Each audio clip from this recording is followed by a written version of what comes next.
tuna kan mulai me ki ar changkom nia hei ar changkom nia hi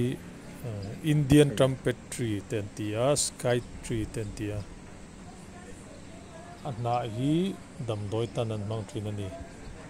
anna chum tui hi an in tree na tok mai chak nan te an mang trin ani mai boka chun chuan scientific taka proof no mem pe chu lam lo ani tanan mang trin na jig no hin ei trin na anna hi kha ara no hin ei bok trin apil hi kha thum dewa aku mum hi ara poi kha ani ram dang la India ram state dang a chuan an ei bok trin ani chuan akha a ama hi khalam ngai na tan chuan ei ve thei viu ani dam doi tan mang to ho chuan in an mang ve reng thin ani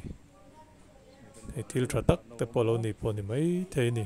anna chang yom boka anna chang hin an la thin deuh hlek ani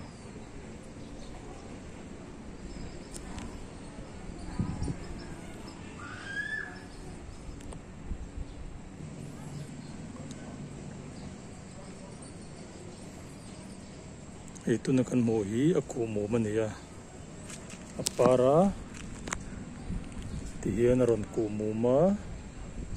apara takona ra aron amdona ni abin archang kom bin karon amdona ni ara karon amdona abin kan tidon nge pot kan tidon ni ka karon amdon ni takon won na ko dam doi takania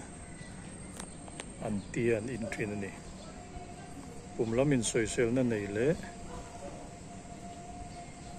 kang ho tang khani na thei me man te ni tam tak chon pumpui chak na ta alopathy lam ei lo hian heti hin ei mai thin ani han in mai thin ani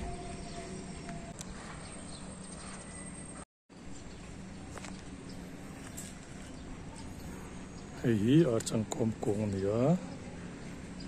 hei